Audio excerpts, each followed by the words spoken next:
আমি একজন পুষ্টিবিদ হিসেবে কিভাবে মানুষ সুস্থ থাকবেন সেই বিষয়টিতেই গুরুত্ব দিই সবসময়।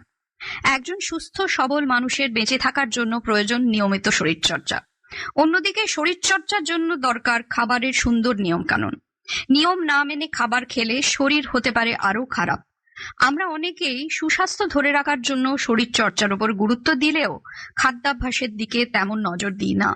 এ কারণে স্বাস্থ্যগত নানান সমস্যা দেখা দিতে পারে। সুস্থ থাকতে শরীর চর্চার পাশাপাশি সুষম খাবার খেতে হবে।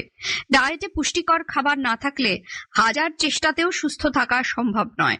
শরীর চর্চার আগে কিংবা পরে কি খাবার খাওয়া উচিত তা অনেকেরই জানা নেই। অনেকে ঘুম থেকে উঠে কিছু না খেয়ে জিমে চলে যান, কিন্তু খালি পেটে ব্যায়াম করা একদমই উচিত নয়। ওয়ার্কআউটের সময় অতিরিক্ত পরিশ্রম হয়, তাই খালি পেটে শরীরচর্চা করলে ক্লান্তি ভাব দেখা দিতে পারে। আচমকা রক্তচাপ কমে যাওয়ার যেমন সম্ভাবনা থাকে, খালি পেটে রক্তে শর্করার মাত্রাও বাড়া বা কমা খুব সহজেই সম্ভব, যাতে শরীর ভালো হওয়া থেকে আরো খারাপ হয়ে যেতে পারে। সকালে ঘুম থেকে উঠে আমরা অনেকেই প্রথমে চা কিংবা কফি খাই, তাতে বেশ শরীর তরতাজা লাগে। কিন্তু চা কফিতে থাকা ক্যাফেইন খুব সাময়িকভাবে এই তরতাজা ভাবটা এনে দিলেও তা শক্তির যোগান দিতে পারে না। তাছাড়া চা ও কফি দুটোই শরীরকে খুব ডিহাইড্রেট করে, শরীর থেকে জল শুষে বের করে দেয়। চা কফি পানের পরে তাই শরীরচর্চা করলে আরো বেশি ডিহাইড্রেটেড হয়ে যাওয়ার সম্ভাবনা, কারণ শরীরচর্চার সঙ্গে সঙ্গে ঘাম ঝরানো এইটা আমাদের সবসময় লক্ষ্য থাকে। শরীরচর্চা করার সময় ঘাম ঝরবেই, তো তাহলে শরীর থেকে জলের মাত্রা অনেকটাই কমে যায় এবং তার ফলে পেশি শক্ত হয়ে যেতে পারে, যেটাকে ক্র্যাম্পিং বলা হয়। অতিরিক্ত ক্লান্তি ভাব আসতে পারে, মাথা ঘুরতে পারে, এই জাতীয় যাবতীয় উপশমগুলো দেখা যেতে পারে। তো সেই কারণে খালি পেটে অথবা শুধু চা কফি খেয়ে কখনোই শরীর চর্চা করা উচিত নয়। আমরা যে সকালে ঘুম থেকে উঠেই ব্যায়াম করি, দীর্ঘ সময় ঘুমের পরে সকালে ব্যায়াম করলে সারাদিন মন ফুরফুরে থাকে, আমাদের কাজের গতি বৃদ্ধি পায় বহুগুণে। এছাড়া সন্ধেবেলা ব্যায়ামও করা যেতে পারে, সেটাও একটা উপযুক্ত সময়। যেহেতু ব্যায়াম করলে শরীরে ঘাম ঝরে, তাই একটু ঠান্ডা সময়ে, যেটা ভোরবেলা অথবা সন্ধ্যের পরে ব্যায়াম করাটাই বেশি ভালো।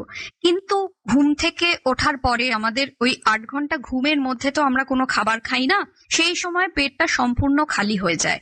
সেই কারণে খালি পেটে সকালবেলার দিকে জিম করা বা শরীর চর্চা করা একেবারেই উপযুক্ত নয়। আমাদের মতে, আমাদের মতো পুষ্টিবিদদের মতে, শরীরচর্চা করার আগে প্লেট ভর্তি করে খাবার খাওয়ারও প্রয়োজন নেই। ওয়ার্কআউটের আগে শক্তি পাওয়ার জন্য হালকা অথচ স্বাস্থ্যকর খাবার খেতে হবে। যেমন আপনি একটা কলা খেতে পারেন, তবে শরীর চর্চা করার ঠিক আগের মুহূর্তে খেলেও অস্বস্তি হতে পারে, ঘুম পেতে পারে। যে ক্ষেত্রে ওয়ার্কআউটের 15 মিনিট আগে যে কোনো একটি শর্করাযুক্ত ফল বা এক মুঠো ড্রাই ফ্রুট, যার মধ্যে সব রকম বাদাম, চিনে বাদাম, একটু কাজু, কিশমিশ, খেজুর বা এ জাতীয় ড্রাই ফ্রুট থাকতে পারে, বা এক মুঠো ছোলা ভেজানো, একটু গুড়, এগুলো খাওয়া যেতে পারে। এই খাবারগুলো হালকা অথচ এর থেকে আমরা অনেকখানি শক্তি পাই। হালকা খাবার কিংবা স্ন্যাক্সের পরে 60 মিনিট অপেক্ষা করে তারপরেই শরীরচর্চা করা ভালো। ভারী খাবার ঠিকমতো হজম হওয়ার জন্য অন্তত 90 মিনিট পরে ওয়ার্কআউট করা উচিত। প্রি ওয়ার্কআউট মিলের মতো, মানে শরীরচর্চার আগের খাবারের মতো শরীরচর্চার পরের খাবারও ঠিক মতো খেতে হবে। সেক্ষেত্রে প্রোটিন এবং স্বাস্থ্যকর কার্বোহাইড্রেট খেলে পেশির মেরামতিতে বেশি সাহায্য হয় এবং শক্তি আসে। স্বাস্থ্যকর কার্বোহাইড্রেট বলতে আমরা বুঝি কমপ্লেক্স কার্বোহাইড্রেট, যে কার্বোহাইড্রেট খেলে হজম হতে পেটের মধ্যে অনেকক্ষণ বেশি সময় থাকে, তার মধ্যে অনেক বেশি ফাইবার থাকে এবং সেটা হজম হতে সময় নেয় এবং রক্তে শর্করার মাত্রা আস্তে আস্তে বৃদ্ধি পায়। সেই ধরনের কার্বোহাইড্রেট এবং প্রোটিন খাবার খাওয়া আমাদের জন্য পোস্ট ওয়ার্কআউট মিলে দরকার, মানে যেটা আমরা শরীরচর্চা করার পরে খাবো। শরীরচর্চার সময় অনেক বেশি খাবার খাওয়াও ঠিক নয়। হালকা খাবার যেমন কলা বা হালকা কোনো ড্রাই ফ্রুট, এক মুঠো ছোলা, এইগুলো কিংবা ছাতুর শরবত, এগুলো খাওয়া যেতে পারে। সকালে শরীরচর্চা করতে গিয়ে অনেকে ব্যায়াম শেষ করে ভরপেট খাবার খেয়ে ফেলেন, এতে ব্যায়ামের কোনো উপকারিতা থাকে না। যারা নিয়মিত ব্যায়াম করেন তারা বেশি দিন অবসর কাটালে বা কোথাও ঘুরতে গেলে খাবারের দিকে নজর রাখা উচিত। ঘুরতে গিয়ে বেশি দিন থাকার পরিকল্পনা করলে সময় সুযোগ বুঝে টুকটাক ব্যায়াম করা উচিত। মাঝে মাঝে ব্যায়াম ছেড়ে দেওয়া, একবার করা আবার একবার ছেড়ে দেওয়া, সেটা উচিত নয়।